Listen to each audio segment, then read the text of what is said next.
आज हम क्लास 8 का चैप्टर नंबर 8 खलिए और इनकी साख्त और काम पढ़ेंगे। ये चैप्टर मैं आपको अपने नोट से पढ़ाऊँगी। अगर आपको चैप्टर के नोट्स चाहिए तो आप मुझे टेलीग्राम पे ज्वाइन कर सकते हैं। टेलीग्राम का लिंक मैं आपको डिस्क्रिप्शन बॉक्स में दे दूँगी। सबक नंबर 8 खलिए, इनकी साख्त और काम, सेल स्ट्रक्चर एंड फंक्शन। खलिया, सेल क्या होता है जान लेते हैं। हमारे जिस्म की सबसे छोटी इकाई खलिया कहलाती है। जानदारों के अंदर मुख्तलिफ़ किस्म के खलिए मौजूद होते हैं और इन मुख्तलिफ़ कामों को अंजाम देते हैं। जैसे हमारे सारे सेल्स के होते हैं, अलग अलग किस्म के होते हैं और अलग अलग ही काम करते हैं। जैसे हमारा ब्रेन का सेल आ गया, हमारी किडनी के सेल्स आ गए, हार्ट के सेल्स आ गए, मसल्स के सेल्स आ गए, सबके काम अलग अलग होते हैं और सारे सेल्स ही अलग स्ट्रक्चर के होते हैं। खलिए के अंदर एक गोल साख्त जो गाढ़े रंग की होती है मरकज़ा न्यूक्लियस कहलाता है। ये हमारा सेल है। सेल के अंदर क्या होता है? न्यूक्लियस, जिसे हम उर्दू में क्या बोलते हैं? मरकज़ा। हर एक खलिए के चारों तरफ एक खलवी दीवार, सेल वॉल या खलवी झिल्ली, सेल मेम्ब्रेन मौजूद होती है। हर एक सेल के चारों तरफ, मतलब इसके चारों तरफ क्या होती है? हमारी सेल वॉल या फिर हमारी सेल मेम्ब्रेन। सेल वॉल को क्या बोलेंगे? खलवी दीवार या फिर खलवी झिल्ली मौजूद होती है। नबाताती खलियों में, नबाताती खलियों को प्लांट सेल्स, खलवी दीवार, नबाताती जो हमारे प्लांट्स के सेल्स होते हैं ना, उनकी खलवी दीवार किससे मिलकर बनी होती है? सेलुलोज से बनी होती है। सेलुलोज से बनी होती है। जबकि हैवानी खलिए एनिमल सेल में इसकी जगह खलवी झिल्ली होती है। हमारे जो प्लांट्स की सेल्स होते हैं उनके पास सेल वॉल प्रेजेंट होती है, और जबकि एनिमल सेल्स में क्या होता है? सेल वॉल एब्सेंट होती है। सेल वॉल की जगह उनके पास क्या होती है? खलवी झिल्ली यानी सेल मेम्ब्रेन प्रेजेंट होती है। और प्लांट सेल्स की जो हमारी सेल वॉल होती है वो किससे बनी होती है? सेलुलोज से। हर एक खलिए के अंदर रकीक मादा भरा होता है जिसे प्रोटोप्लाज्म कहते हैं। रकीक यानी लिक्विड से क्या होता है? मादा भरा हुआ था, मैटर भरा हुआ था, जिसे हम क्या बोलते हैं? प्रोटोप्लाज्म बोलते हैं। खलिए का पता सबसे पहले रॉबर्ट हुक ने 1665 में लगाया था। ये आप नोट कर लें, मोस्ट इम्पोर्टेंट है। खलिए का पता सबसे पहले किसने लगाया था? रॉबर्ट हुक ने लगाया था। और किस ईयर में लगाया था? किस सन में लगाया था? 1665 में लगाया था। 1831 में रॉबर्ट ब्राउन ने खलिए का मरकज़ा न्यूक्लियस का पता लगाया था। सबसे पहले रॉबर्ट हुक आए, उन्होंने क्या करा? खलिए का पता लगाया कि हाँ, मतलब जो हमारी ह्यूमन के मतलब जितने भी ऑर्गेनिज्म होते हैं, लिविंग ऑर्गेनिज्म, वो किससे मिलके बने हुए हैं? खलिए से, सेल से। और फिर रॉबर्ट ब्राउन आए, उन्होंने किसका पता लगाया? इस न्यूक्लियस का, कि भाई चलो सेल से तो बने होते हैं, लेकिन सेल के अंदर एक डेंस मैटर यानी एक गाढ़ा मैटर भी, एक मादा भी पाया जाता है, जिसको हम क्या बोलते हैं? न्यूक्लियस। अब हमने खलिए के सेल के बेस पे अपने ऑर्गेन्स को दो पार्ट में डिवाइड करा है, यूनिसेलुलर और दूसरे मल्टीसेलुलर। यह खलवी अज़्वे यानी और कसीर खलवी। यह खलवी क्या होता है? ऐसे अज़्वे जिनमें एक ही खलिया पाया जाता है, यह खलवी अज़्वे यूनिसेलुलर ऑर्गेनिज्म कहलाते हैं। इनमें तमाम तर हयातियाती अफ़ाल जितने भी प्रोसेस होते हैं वो एक सिंगल सेल से ही होते हैं। जैसे हमारा बैक्टीरिया हो गया, प्रोटोप्लाज्म हो गया, यह खलवी जानदार हैं। जैसे एग्जाम्पल अमीबा और पैरामीशियम। एग्जाम्पल में क्या दे रखा है? अमीबा और दूसरा पैरामीशियम। हमारे फंगस हो गई, और फंगस में फंगस कौन सी? ईस्ट वाली। ये एक एक्सेप्शन है। सारी फंगस हमारी यूनिसेलुलर नहीं होती, बस एक ईस्ट ही है। ईस्ट का जिक्र हर क्लास में है। ईस्ट हमारी क्या होती है? यूनिसेलुलर ऑर्गेनिज्म होती है। और बाकी बैक्टीरिया और प्रोटोप्लाज्म किस में आते हैं? ये खलवी। हम मल्टीसेलुलर के बारे में पढ़ेंगे। कसीर खलवी मल्टीसेलुलर ऐसे अज़्वे जिनके जिस्म एक से ज़्यादा खलियों से बना होता है, कसीर खलिए अज़्वे यानी मल्टीसेलुलर ऑर्गेनिज्म कहलाते हैं। यह खलवी अज़्वे को छोड़कर तमाम तर हैवानात खलिए, एनिमल सेल्स और नबातात खलिए यानी प्लांट सेल्स कसीर खलवी होते हैं। नबातात में कसीर खलवी यानी अमीबा को, बैक्टीरिया को और प्रोटोजोआ को छोड़कर और वायरस वगैरह को छोड़कर हमारे जितने भी सेल्स होते हैं वो क्या होते हैं, मल्टी सेलुलर होते हैं। सेल्स के सॉरी, जितने भी ऑर्गेनिज्म होते हैं वो क्या होते हैं, मल्टी सेलुलर होते हैं। जैसे प्लांट्स हो गए और हमारे एनिमल्स हो गए। खलियों की शक्ल, शेप्स ऑफ सेल्स। खलियों की सेल, मैं आपको थोड़ा ना कुछ एक्स्ट्रा पढ़ाना चाहूँगी। आपने मालूम है, आपका जब कमरा बनता है, जैसे कुछ चकोर सा मतलब गेट वगैरह लगा के जब कमरा बनता है तो कमरे में सबसे पहले क्या रखी जाती है, एक ईंट, बहुत सारी ईंटें लगा के हमारी क्या बनती है, एक दीवार बनती है। और फिर बहुत सारी दीवार से मतलब 4 दीवारों से हमारा क्या तैयार होता है, कमरा। इसी तरह से जो जिस्म होता है ना एक ऑर्गेनिज्म का, वो किससे मिलके बना होता है, सेल से। हम एक इस ईंट को क्या बोल सकते हैं, सेल बोल सकते हैं। सेल आगे जाके क्या बनता है, हमारा टिश्यू बनता है। मतलब ये सेल होगा ना, बहुत सारे सेल आपस में मिलके क्या बनाएंगे, टिश्यू बनाएंगे। फिर इसी तरह से बहुत सारे टिश्यू मिलके आपस में क्या बना लेते हैं, एक ऑर्गन बना लेते हैं, है ना। इस तरीके से अगर हमें ये टिश्यू होगा, पहले तो एक सेल है, फिर अगर ये टिश्यूज़ ये सारे सेल एक साथ काम करेंगे तो हम क्या बोलेंगे, टिश्यू बोलेंगे। इसी तरीके से बहुत सारे टिश्यूज़ का ग्रुप होगा, तो ये क्या बन गई, दीवार बन गई ना। इस तरह से जिस तरह दीवार बनती है, इस तरह टिश्यू इकट्ठे होने के बाद क्या बनता है, ऑर्गन बनता है। ऑर्गन बनने के बाद हमारा क्या बनता है, ऑर्गन सिस्टम बनता है। ऑर्गन जैसे हमारे हार्ट, किडनी, लीवर वगैरह सब होगा ना, इनको मिला के हमारा क्या बनता है, पूरा सिस्टम बन जाता है ऑर्गन, जिसे हम क्या बोलते हैं, ऑर्गन सिस्टम बोलते हैं। है, अगर हम दीवारें इस तरह से खड़ी कर दें, तो 4 दीवारें खड़ी कर देंगे तो हमारा क्या बनता है, एक सिस्टम सा बन जाता है ऑर्गन सिस्टम। ऑर्गन सिस्टम बोलेंगे, ऑर्गन से ऑर्गन सिस्टम। ऑर्गन सिस्टम के बाद हमारा क्या बनता है, एक कंप्लीट ऑर्गेनिज्म बन जाता है, यानी एक अजू बन के तैयार हो जाता है। हम 4 दीवारें लेके, गेट वगैरह सब लेके एक प्रॉपर कमरा बना लेते हैं। इस तरह से हमारा एक प्रॉपर क्या बन जाता है, ऑर्गेनिज्म बन जाता है। सेल हमारा सबसे छोटी इकाई है। अगर कोई पूछे कि मतलब हमारी इकाई क्या है, हमारी यूनिट क्या है, तो हमारी यूनिट क्या है, सेल। हम सेल से मतलब सेल्स, टिश्यू, ऑर्गन सब इन सब से मिलके बने हुए हैं। होप सो आपको समझ आ गया हो। खलियों की शक्ल, शेप ऑफ सेल्स। हर अफ़ाल की बुनियाद यानी प्रोसेस की बुनियाद पर खलिए मुख्तलिफ़ किस्म के होते हैं, जैसे गोल, बेज़वी, स्लेंडर नुमा या लंबोतरे वगैरह। कुछ खलिए लंबे होते हैं और इनके दोनों सिरों नोकदार होते हैं। कुछ खली शाखदार होते हैं, जैसे कि असबी खलिया। असबी खलिया से मुराद हमारी न्यूरॉन। ये दे रखिए आपको खलियों की शक्लें कुछ। ये हमारा क्या है, आरबीसी का मतलब ब्लड का सेल है। और ये हमारा बी पार्ट कहाँ चला गया, अज़लाती, ये हमारा मसल्स के सेल्स हैं। और ये हमारा कौन है, न्यूरॉन का सेल यानी असबी खलिया। ये आरबीसी के सेल, ये मसल्स के सेल, और दूसरा न्यूरॉन का सेल। ये ना गोल और ये थोड़े मतलब लंबे लंबे से, और ये शाखें निकल रही है इसके अंदर, शाखदार। इस तरह से इनकी शेप्स होती हैं। खलियों का साइज़ ना मतलब अपने अपने ऑर्गन के हिसाब से, अपने अपने ऑर्गेनिज्म के हिसाब से सबकी सभी खलियों का साइज़ अलग अलग होता है। खली के मुख्तलिफ अज्जा एक झिल्ली के ज़रिए घिरे रहते हैं। ये झिल्ली पौधों और जानवरों की खलियों को शक्ल देती है। जो झिल्ली होती है हमारी मतलब मेम्ब्रेन होती है, क्या करती है, शेप और मतलब कंप्लीट सी शेप या फिर साइज़ उसको सेल को देती है।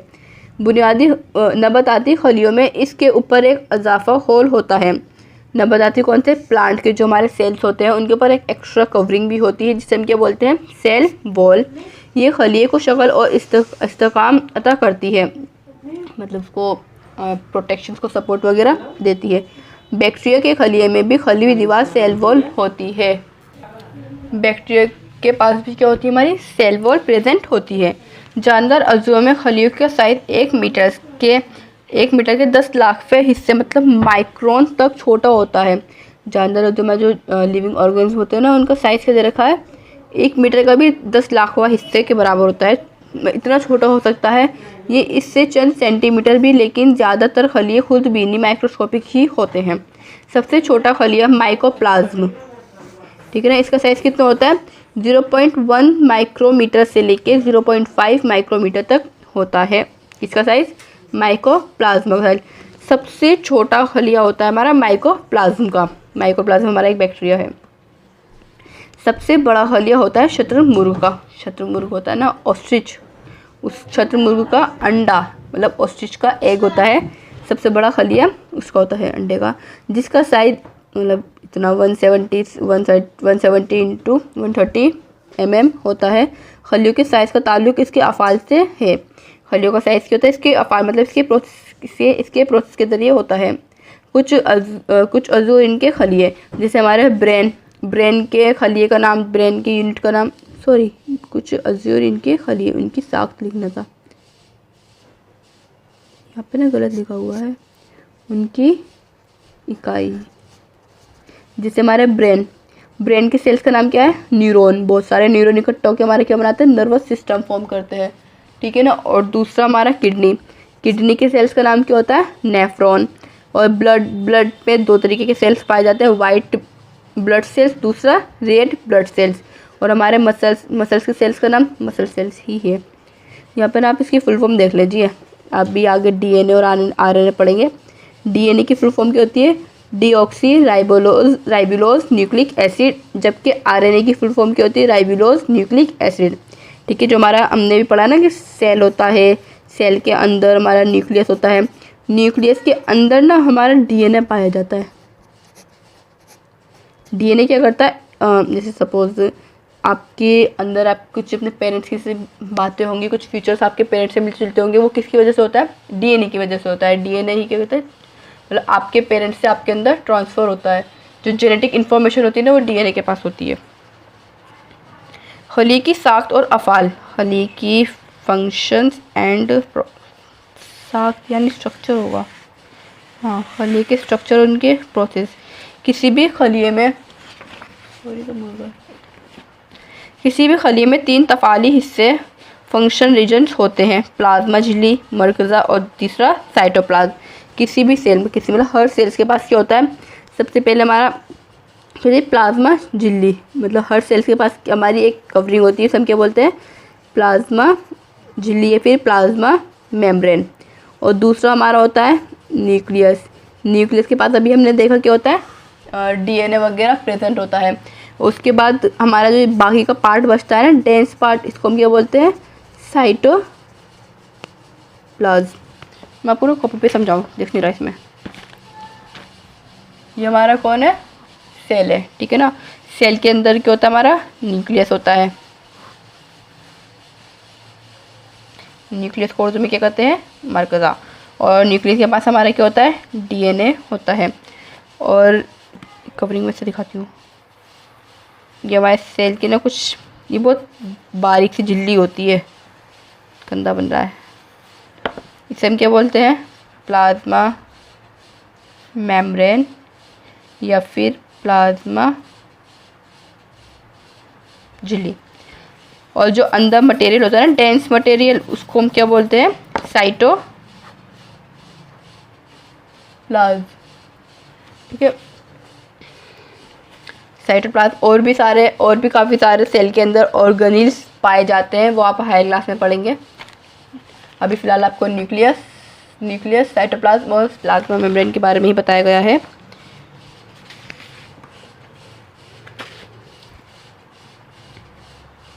किसी भी खलिए में 3 तफ़ाली तो पढ़ लिया। सबसे पहले हम क्या पढ़ेंगे, प्लाज्मा झिल्ली के बारे में, यानी प्लाज्मा मेम्ब्रेन के बारे में। ये हर एक खिल्ली का बैरूनी हिस्सा होता है, मतलब बैरूनी मतलब आउटसाइड, बाहर का हिस्सा होता है, जो इसे चारों तरफ से एक झिल्ली के ज़रिए घेरे रहता है। प्लाज्मा झिल्ली मतलब उस खलिए को घेरे रहती है, कौन, प्लाज्मा झिल्ली। प्लाज्मा झिल्ली लिपिड और प्रोटीन की बनी हुई होती है। हमारी प्लाज्मा झिल्ली किसकी बनी होती है, लिपिड की और प्रोटीन की बनी हुई होती है। इसके ज़रिए साल में यानी मॉलिक्यूल्स खलिए के अंदर और बाहर आ जा सकते हैं। मरकज़ा, न्यूक्लियस और साइटोप्लाज्म दोनों ही प्लाज्मा झिल्ली से घिरे रहते हैं। प्लाज्मा झिल्ली ऑस्मोसिस के अमल में नीम हराइट मतलब सेमी परमेबल मेम्ब्रेन, नीम हराइट पुजीर झिल्ली का काम करती है। झिल्ली मुसामवार होती है और खलिए में मुख्तलिफ मादों के आने और जाने को कंट्रोल करती है। फिर से देखते हैं अपना गंदा डायग्राम। ये जो हमने झिल्ली बनाई है ना, इस पर हल्के हल्के होल्स होते हैं, ठीक है ना, मुसाम होते हैं। इसमें क्या होता है, कुछ मॉलिक्यूल्स को अंदर आना होता है तो कुछ मॉलिक्यूल्स को बाहर जाना होता है। जो भी मतलब कुछ एक्स्ट्रा तो बाहर नहीं करती, जिसकी भी ज़रूरत होती, जिसकी भी नीड होती है उन साल्मों को, उन खलियों को बाहर करती है और अंदर लेती है। इस प्रोसेस को हम क्या बोलते हैं? ऑस्मोसिस बोलते हैं। ऑस्मोसिस का मतलब तो ऐसे होता है हाई कंसंट्रेशन से टू लो कंसंट्रेशन मूवमेंट होना किसी भी चीज़ की। खलवी दीवार सेल वॉल पौधों की खलियों में एक ठोस सेलुलोज की मतलब पौधों की जो हमारी सेल वॉल होती है किसकी बनी होती है? सेलुलोज की बनी हुई होती है। तो मैंने पीछे बता दिया आपको, सेलुलोज की बनी हुई होती है जो पौधों के खलियों को एक मुकम्मल शक्ल अदा करती है। खलवी दीवार खलवी झिल्ली के बाहर होती है। आपने मालूम है जब हम कच्चा जो खीरा वगैरह जो भी सब्जी बिना पकाए खाते हैं वो में डाइजेस्ट नहीं हो पाती, क्योंकि हमारे अंदर सेलुलोज को डाइजेस्ट करने वाला एंजाइम आज तक बना ही नहीं है। सेलुलोज हम डाइजेस्ट नहीं कर पाते, जब तो हमें जो हरी पत्ती ना इनको पकाया जाता है। मरकज़ा न्यूक्लियस के बारे में जान लेते हैं, ये क्या होता है? ये पढ़ दिया ना। हाँ, खली के मरकज़ में मौजूद गोल साख्त मरकज़ा कहलाता है। खली के तमाम तर अफ़ाल यानी प्रोसेस इस अफ़ाल का कंट्रोल, जितने भी सारे प्रोसेस वगैरह होते हैं वो कौन कंट्रोल करता है? हमारा न्यूक्लियस यानी मरकज़ा। ये पतली झिल्ली से मरकज़ी झिल्ली न्यूक्लियर मेम्ब्रेन कहते हैं। हमारा जो न्यूक्लियस होता है ना, न्यूक्लियस के पास भी एक झिल्ली होती है, बारीक सी एक झिल्ली होती है। इसे हम क्या नाम देते हैं? न्यूक्लियर मेम्ब्रेन का नाम देते हैं। ये झिल्ली साइटोप्लाज्म को मरकज़ा से अलग करती है। इस झिल्ली का काम क्या है? ये साइटोप्लाज्म है और ये न्यूक्लियस है, इन दोनों के बीच में एक बैरियर का काम करती है। इस झिल्ली में महीन सुराख होते हैं जिनके ज़रिए मादा मैटर मरकज़ा के अंदर और बाहर मुंतकिल होता रहता है। मरकज़ा के ख़ास अज़्ज़ा क्रोमोसोम्स होते हैं। मरकज़ा के ख़ास अज़्ज़ा मतलब ख़ास चीज़ें क्या होती हैं? क्रोमोसोम होते हैं जो क्रोमेटिन की शक्ल में मौजूद होते हैं। ये आप इस चीज़ के बारे में ना हाई क्लास में पढ़ेंगे, अगर आपने साइंस साइड ली ना तो आप जब भी मालूम करेंगे। अभी फ़िलहाल आप इतना देख लीजिए, न्यूक्लियस के अंदर हमारे क्रोमोसोम्स होते हैं और किस फॉर्म में होते हैं? क्रोमेटिन की फॉर्म में होते हैं। क्रोमोसोम के अलावा डीएनए और आरएनए दो किस्म के न्यूक्लिक एसिड मरकज़ा में मौजूद होते हैं। डीएनए और आरएनए की मैंने आपको फुल फॉर्म पीछे बता दी। डीएनए की फॉर्म डीऑक्सी न्यूक्लिक एसिड और आरएनए की राइबोलोज न्यूक्लिक एसिड। डीएनए तवारसी किरदार यानी हेरिडिटरी कैरेक्टर के लिए जिम्मेदार होता है। ये काम क्रोमोसोम पर मौजूद जीन के ज़रिए होता है। जानदार खलीक का तमाम मवाद प्रोटोप्लाज्म कहलाता है। प्रोटोप्लाज्म में साइटोप्लाज्म और मरकज़ा दोनों होते हैं। अब हमने पीछे पढ़ा था ना प्रोटोप्लाज्म क्या होता है? प्रोटोप्लाज्म क्या बोलते हैं? साइटोप्लाज्म प्लस न्यूक्लियस को हम क्या बोलते हैं? प्रोटोप्लाज्म। साइटोप्लाज्म के अंदर और भी ऑर्गेनिज आएंगे, जैसे हमारे गोल्जी एपरेटस आ जाएंगे और लाइसोजाइम्स आ जाएंगे, और भी क्या होती हैं? गोल्जी एपरेटस आ गए, राइबोसोम्स, माइटोकॉन्ड्रिया और भी काफ़ी सारी चीज़ें जो हमारे साइटोप्लाज्म में रहती हैं, लेकिन आप इसके बारे में हायर क्लास में मालूम करेंगे।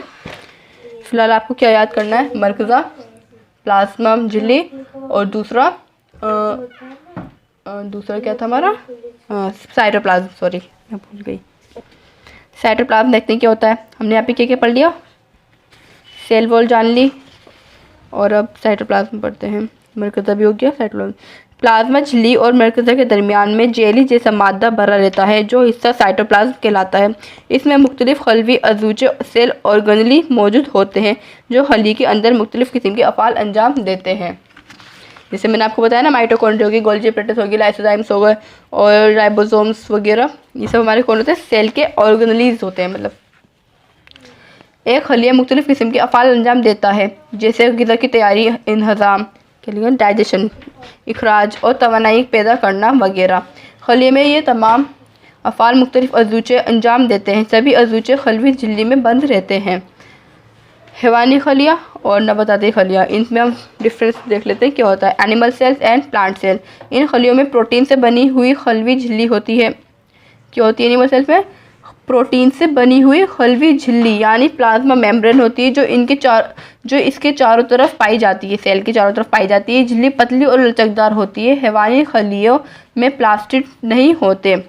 हैवानी खली क्या होते हैं?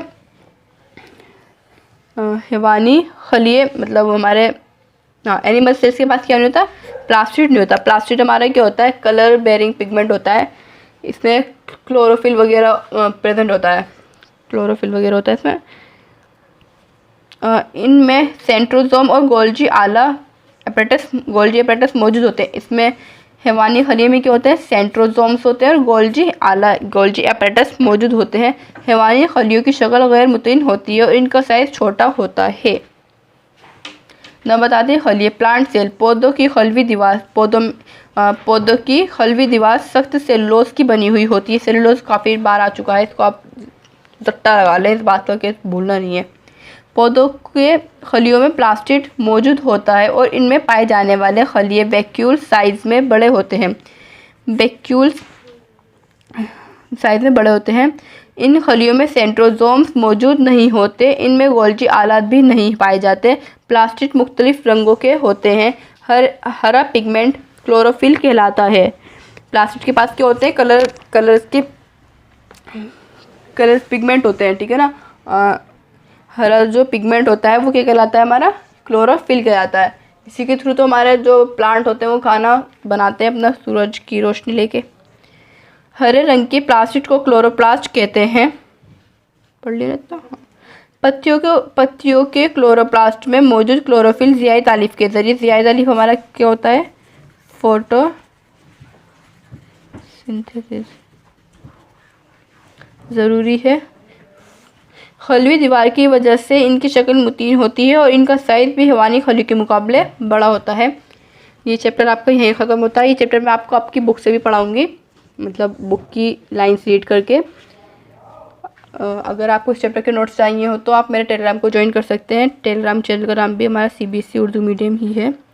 Thank you for watching.